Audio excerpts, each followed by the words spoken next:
Selma Lagerlöf was born in Värmland County, Sweden. Daughter of a serviceman, Selma began her professional career as a teacher and took up writing as a side job before becoming a full-time writer. She was the first woman to receive the Nobel Prize in Literature and the first woman to be depicted on a Swedish banknote. Lagerlöf's best-known work is a children's geography book called The Wonderful Adventures of Niels. Her other famous works include Gösta Berling's Saga, The Miracles of Antichrist, and The Outcast.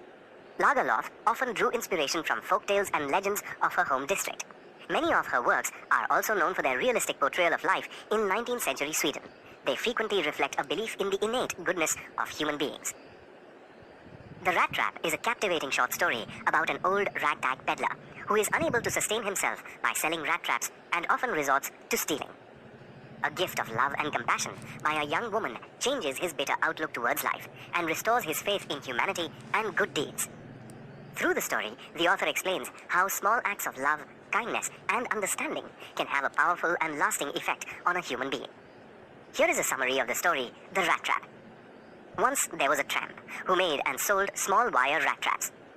Selling rat traps, however, was not profitable, and so he also stole to have enough to eat and stay alive. One day, a thought crossed his mind that the world was little more than a bait set to draw people to their own destruction. The tramp, who had always been ill-treated by the world, found great amusement in this thought. One evening, the tramp knocked on the door of a little cottage, hoping for a chance to rest for the night. The lonely crofter who lived there welcomed the tramp, offering him a hot meal and tobacco. They spent the evening talking and playing Mjolnir, a card game. The crofter confided in the tramp about how he earned money and where he kept it. The next morning, the tramp and the crofter left the house together. The tramp bid farewell and went his way, only to return half an hour later. He smashed a window pane and stole the crofter's money. Smug and with his pocket full of money, the tramp decided to walk through the forest to avoid being caught. His joy, however, was short-lived as he got lost in the forest. As he wandered in the forest, looking for a way out, he realized that he too had allowed himself to be fooled by bait. Darkness fell, and the tramp sank to the ground in despair. Just then, he heard the sound of hammer strokes from a nearby iron mill and stumbled in the direction of the sound. He reached Rancio Iron Works and asked the master smith for a night's shelter. The blacksmith, used to such requests, nodded his agreement after a casual and indifferent glance at the tramp. Later that night, the owner of the mill, the iron master, arrived at the factory for his nightly inspection. He mistook the tramp for an old acquaintance from the army. The tramp, hoping to extract some cash from the ironmaster, thought it wise not to reveal his true identity. Things, though, got somewhat unpleasant for the tramp, as the ironmaster insisted on taking him home, which the tramp flatly refused. The ironmaster gave in then, but sent his daughter, Edla, to persuade the tramp. Edla's friendly manner caused the tramp to change his mind, and he went with her. At the house, the tramp was given a haircut, shave, bath, and a pair of freshly pressed clothes. The ironmaster looked at the clean tramp and realized his mistake. He wanted to call the sheriff, but finally refrained from it after the tramp convinced him that the world is a rat trap, and the ironmaster himself might one day get ensnared in the trap. The ironmaster, though amused, asked the tramp to leave at once. However, Edla convinced her father to let the poor tramp spend Christmas with them. The tramp spent Christmas Eve doing little else other than eating and sleeping. The next day at church, the ironmaster and Edla came to know that the tramp had stolen 30 krona from the poor crofter. Fearing the worst, father and daughter returned home, only to find the tramp gone. He had left a rat trap and a letter for the girl. In the rat trap were the 3 10-kroner notes of the crofter.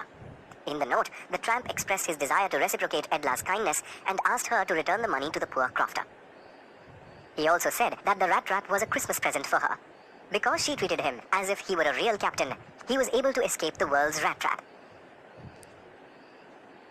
The main characters in the story The Rat Trap are the tramp, Edla the ironmaster's daughter, and the ironmaster. Click each label to know more about the characters.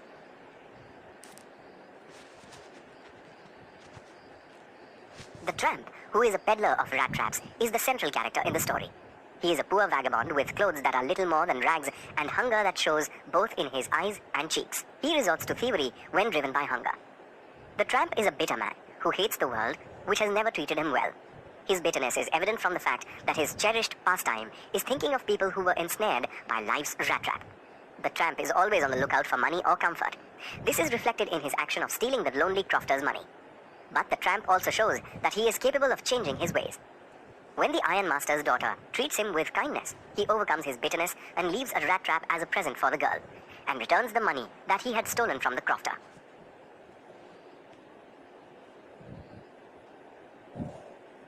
Now let us examine the story closely. The rat trap is set in Sweden in the backdrop of iron mills. These mills play an important part in the history of the country. The incidents of the story occur around Christmas time in December, in the depths of a cold and harsh winter, which beautifully contrasts with Edla's warm and loving nature. The central theme of the story is the power of good acts, compassion, and kindness to bring out the natural goodness in human beings. The compassion, kindness, and human consideration shown to the tramp by the ironmaster's daughter results in the tramp regretting his actions. He returns the money he had stolen from the crofter because he does not want to be thought of as a thief. Another important theme of the story is that human beings succumb to temptation and find themselves trapped by their desire for materialistic possessions. These possessions entrap people just as a rat trap captures rats using pork and cheese. We see an example of the consequences of succumbing to temptation when the tramp steals the innocent crofter's hard-earned money. He had expected to be happy about finally having some money, but actually loses his peace of mind. The story also highlights the economic gap between the rich and the less fortunate in the society. It demonstrates very clearly how poverty can make people desperate. The tramp tries to make his living by selling rat traps, but has to steal just to stay alive. Also, Edla speaks of the suspicion with which poor tramps are treated. Wherever they go, they are chased away, and they are always afraid of being arrested and cross-examined. Loneliness is a theme that runs through the story. The tramp is essentially lonely, as he is constantly on the move, traveling aimlessly without friends or family. He is always chased away or running away. The other lonely character is the crofter, who has neither wife nor child. The crofter's loneliness makes him talk and confide in the tramp, and share more than he should have. The story is written like a fairy tale, with the setting around Christmas and a character in need of redemption. At the end of the story, the tramp, who had been dishonest, changes his ways and atones his wrongs once he is treated with charity and compassion. Like a fairy tale, the story makes use of metaphors to convey specific messages. The most important metaphor is the metaphor of the rat trap, which is also the title of the story. Another metaphor is the forest in which the tramp gets lost, which indicates how he has lost his way in the world by stealing even from a poor crofter. Now that you have an understanding of the story, The Rat Trap, let's take a short quiz based on it. The vagabond compared the whole world to a rat trap. Which of the following is the best explanation for his line of thought? What kind of a host did the old crofter turn out to be? Why did the ironmaster invite the old vagabond to his home for Christmas Eve? Why did the vagabond refuse the ironmaster's invitation to stay for Christmas? Why didn't the ironmaster hand the tramp over to the sheriff? The story has a surprise ending. What does it intend to teach?